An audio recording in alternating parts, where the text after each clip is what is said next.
Zdravím všechny superfandy.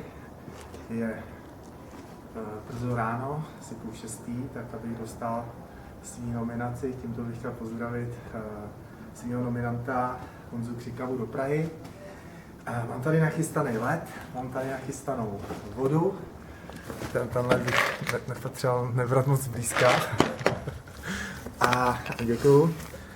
A ještě teda, než to na sebe hodím, tak předávám ten kolik dál. Štafetovej, myslím, ten. A aby se na to dalo taky koukat, tak nominuju Renatu Vilémovou, tu jsem jako čekal, že už to bude mít dávno za sebou.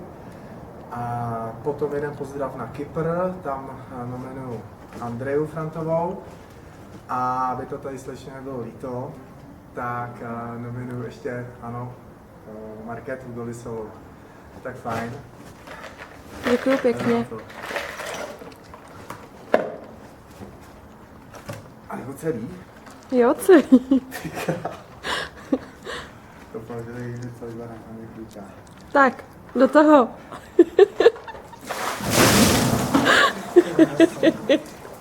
Tak, to už to vypla.